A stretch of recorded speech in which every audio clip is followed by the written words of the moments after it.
Hi everyone, this is Matt. Welcome back to Touchgrass Gardening. Over the past few years, I've planted hundreds of trees, and today I want to talk about the 3 that are the fastest growing. If you're looking for shade, if you're looking for microclimate, if you're looking for that statement tree in your backyard, these are the 3 trees for you.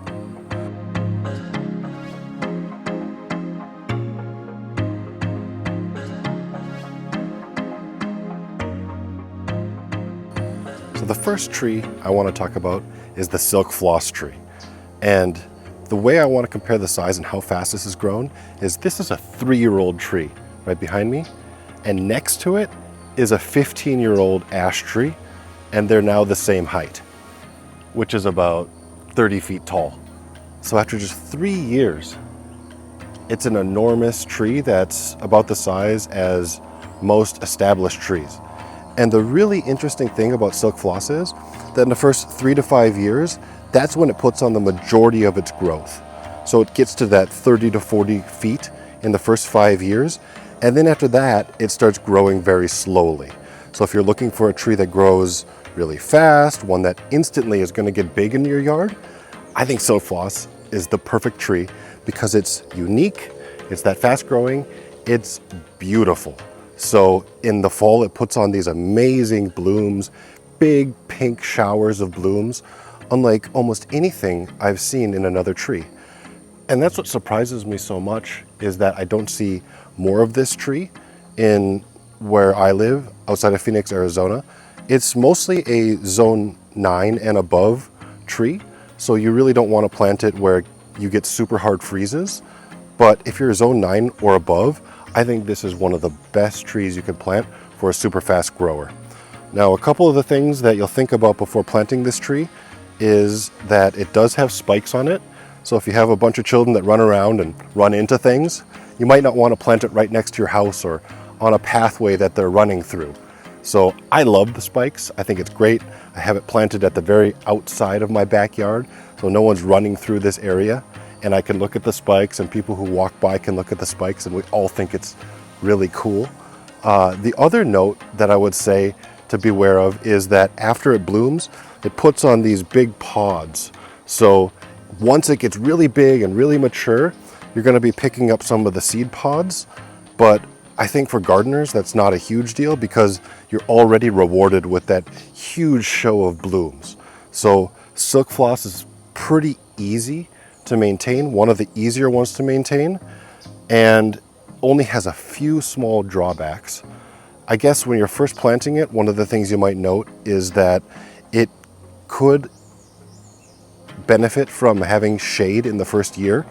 For me, I had this ash tree to the west of my silk floss, so now it gets full sun, but in the first year it had some shade from the ash tree, but it's pretty much in a full sun position.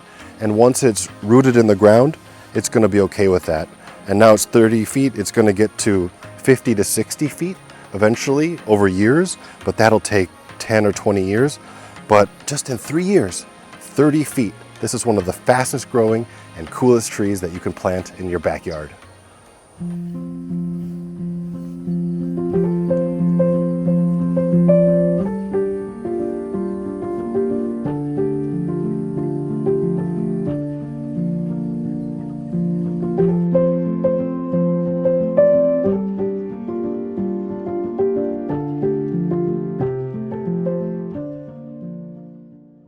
So the next tree I want to talk about in the fast growing series is the rainbow eucalyptus.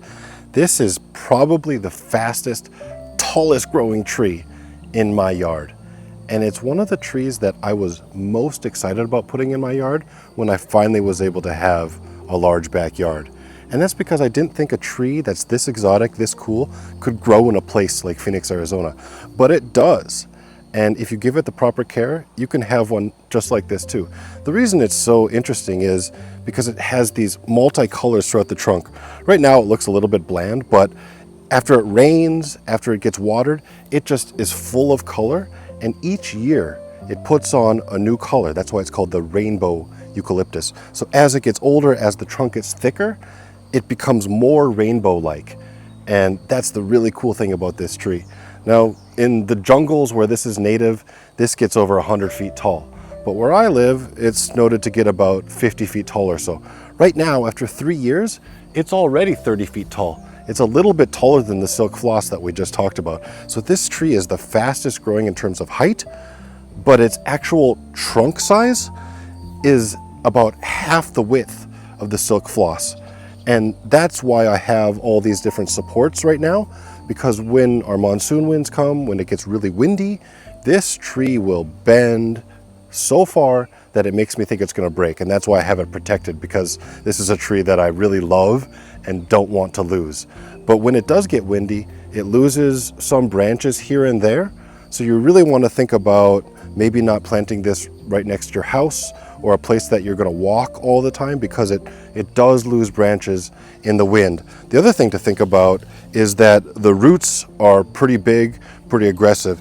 You can see even this main root here coming off the tree at just 3 years old, it's pretty big. So, you know, think about when this tree is 10, 20 years, how big and thick this root would be. So if you're right next to, say, a sidewalk or next to a structure, you don't want to plant this type of tree. This is one you want to put out in the middle of your backyard next to nothing else, where it can just grow. And it loves full sun. So this didn't have shade from the very beginning. First year in the ground, full sun. It just loves water, needs lots of water. It's a tropical tree. So you're going to give it those harsh conditions if you live in a desert, but you want to give it a lot of water because it's used to that, where it actually comes from. And it's a eucalyptus. So most eucalyptus, especially in their first few years, they really like water and they really grow fast. So this is a tree that is unique and you can do well with. I guess there's one more thing I would add, that in the winter, especially if you live in a zone like mine, zone 9B, you're going to want to winter protect it the first couple of years. So put some C9 lights around it, maybe a little heater when it gets really cold. But this is a tree that really should be in zone 10 and above. But I think with the proper care, you can grow it in zone 9B, which I have done. And this is 3 years in the ground already, and is just doing great and is maybe my favorite tree. So rainbow eucalyptus, one of the fastest growing and statement pieces that you can put in your yard.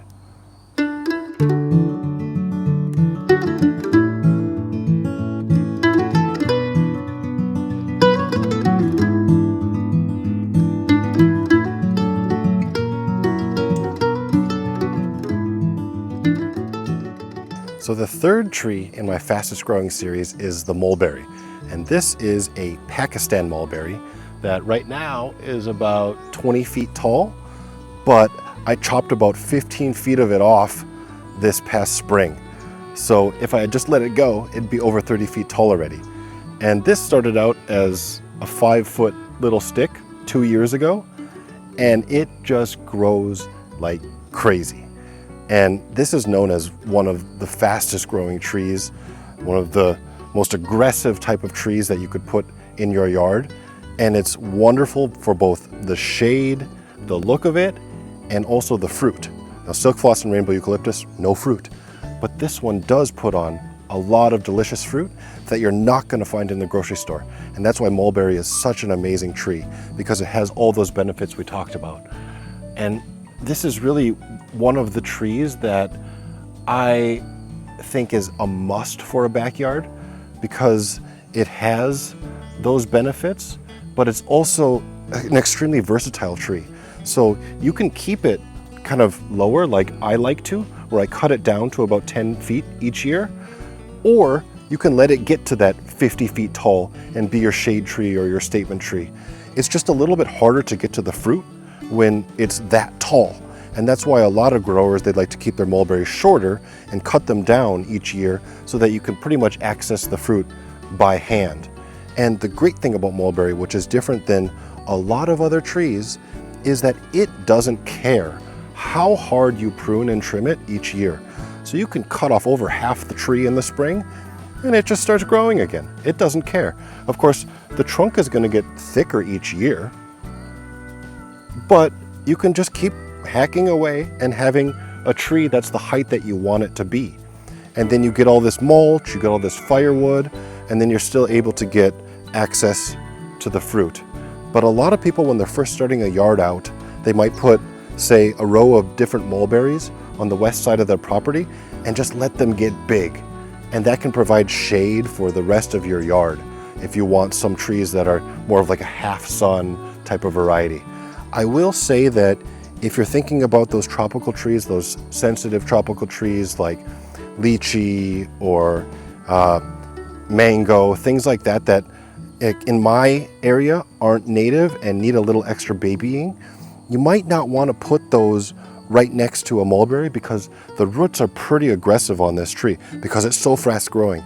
So if you have other trees within about 10 feet of this tree, the roots might get into where that tree is growing and start to strangle those trees that are nearby. So that's one thing that I would note with a tree like mulberry if you're using it for microclimate. I still think it's a great microclimate tree. I would just beware about what you plant near it. And so the last thing I'll note is that these leaves, it's deciduous. So this is a deciduous tree that's going to lose its leaves each year. And these are great mulch leaves. So you can crunch them up,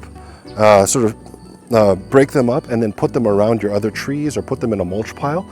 And they're the best mulch of any leaf that I have from any tree in my yard because they break up so easily and they just break down into the soil great. So this is just an awesome tree that I think people should have at least one of in their yard. So I want to show you an example of a 1-year-old mulberry. This was about 3 feet tall when we bought it this spring, and now it's about 10 feet tall. So you can see in just the span of about 5 months in the ground, it tripled in size. This is how fast growing mulberry trees are. This is a white mulberry as opposed to the one we just showed you, which is Pakistan. I have 2 in my yard. The reason I like this is it's a nice contrast to the Pakistan. The white mulberry is more of a green, white looking fruit with a honey flavor. And if you're thinking about mulberry, one of the things you might be afraid of is that the fruit will stain any type of patio or your house if it gets onto it. Also, the birds like to eat it and then they drop the fruit nearby. So you might be thinking, I don't want a mulberry because I don't want it to stain my pool or anything else in my yard. I would pick the white mulberry because those fruits really don't stain much at all if it happens to drop in a place that might stain like a Pakistan mulberry will. And I really think this is a great alternative. It grows just as fast as the Pakistan, as you can see, and the fruits are delicious. So for me, I like having those 2 different types of mulberry fruits in my yard. And as an alternative, this isn't next to my house or a place that stains, but if you're thinking about that, really consider the white mulberry because it has all the benefits of mulberry. It's that versatility, the delicious fruit, fast growth, but you don't have to think about the staining. So white mulberry is one that you should also have high on your list. Do you see it?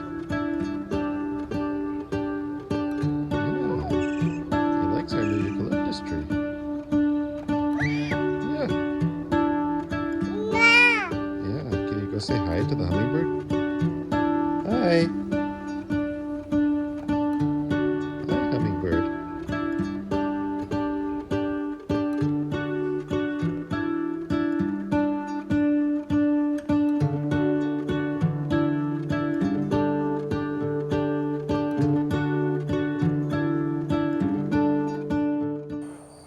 So today we talked about the silk floss, the rainbow eucalyptus, and the mulberry. These are the 3 fastest growing large trees in my yard. I hope this helped you figure out your yard, where you want to place them, how you want to place them, if you want a tree like this, or if you just love big, fast growing trees. I hope this video was entertaining to you. If it was, hit that like button. If you haven't yet subscribed, I'd love for you to be a part of my community. Then most importantly, let me know what you thought in the comments below. Thanks, and I'll see you next time.